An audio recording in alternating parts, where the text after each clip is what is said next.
हे hello everyone, कैसे हो आप सभी। जैसे कि आपको पता है कि अभी हम लोगों का सभी का ग्रेजुएशन का रिजल्ट निकल चुका है, चाहे वो बीए हो, बीकॉम हो या फिर बीएससी हो, सभी का रिजल्ट निकल चुका है। और अब बहुत सारे स्टूडेंट्स का डाउट आ रहा है कि सर एमए, एमकॉम और एमएससी में एडमिशन कराना है अंडर कैलकाटा यूनिवर्सिटी, तो उसके रिगार्डिंग बहुत सारे डाउट्स है कि कब से क्लासेस कब से एडमिशन प्रोसेस चालू होगा, वो क्या एलिजिबिलिटी क्राइटेरिया है, वो सारा का सारा चीज मेरे को सर थोड़ा सा बता दीजिए।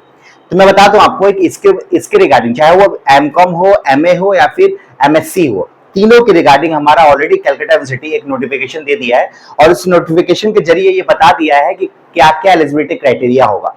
उसी के रिगार्डिंग में ये इस पूरे पर्टिकुलर वीडियो में मैं आपको बताने वाला हूँ। इस पर्टिकुलर पूरे वीडियो में मैं आपको बताने वाला हूँ कि क्या एलिजिबिलिटी क्राइटेरिया है, कब से फॉर्म को फिलअप करोगे और आपका क्या एक्सपेक्टेड कटअप होगा जो आपका आप एक्सपेक्ट कर सकते हो एमकॉम के एडमिशन के लिए। ठीक है, और इसके अलावा लास्ट चीज ये भी मैं आपको बताने वाला हूं कि आप लोगों के लिए सबसे बेस्ट कॉलेज कौन सा है।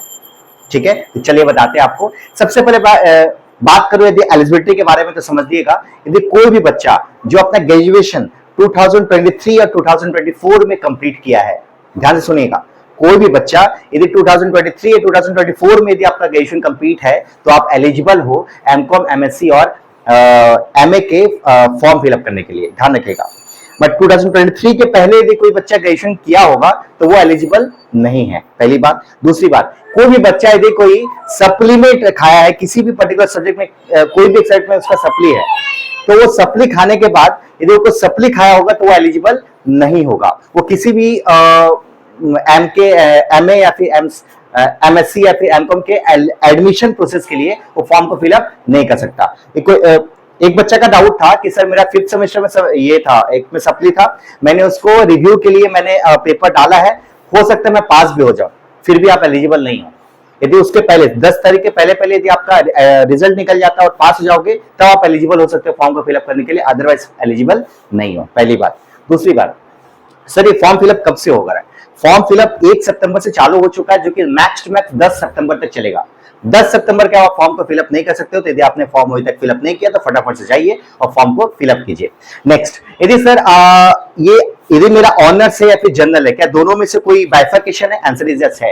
याद रखिएगा, आप कैलकाटा यूनिवर्सिटी में यदि एमकॉम या फिर एमएससी या फिर एमए करना चाहते हो तो ध्यान रखिएगा आपका ऑनर्स होना बहुत जरूरी है। आप यदि जनरल कैटेगरी के हो, जनरल से हो, तो आपका कभी भी आप एलिजिबल नहीं हो आपके एमए या फिर एमएससी कैलकाटा यूनिवर्सिटी के अंदर में करने के लिए। लास्ट क्वेश्चन जो है बच्चों का बहुत फेवरेट क्वेश्चन कि सर बात बताइए कि सर जनरल कैटेगरी का मेन कट ऑफ क्या होगा?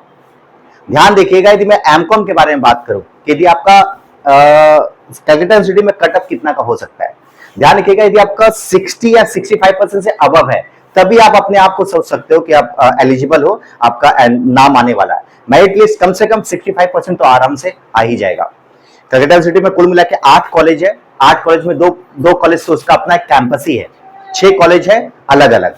तो उस 6 में से कौन, वो उस पूरे 8 में से कौन सा बेस्ट है, ये आपके ऊपर, ये आप डिसाइड नहीं करोगे, डिसाइड करोगे कौन? ये ऑलरेडी कैलकाटा यूनिवर्सिटी डिसाइड करेगा कि आपके मार्क्स के अकॉर्डिंग कौन सा कॉलेज आपके लिए बेस्ट है। ठीक है, तो ये बीकॉम की तरह नहीं है, ये मास्टर डिग्री पूरा का पूरा अलग प्रोसेस ही है। आई होप मैंने सारा का सारा क्वेश्चन का आंसर आप लोगों ने इस पर्टिकुलर वीडियो में मैंने आपको बताया। यदि आपको वीडियो अच्छा लगा तो अपने कॉलेज ग्रुप में जरूर से शेयर कीजिएगा। मिलते हैं फिर, बाय, थैंक यू।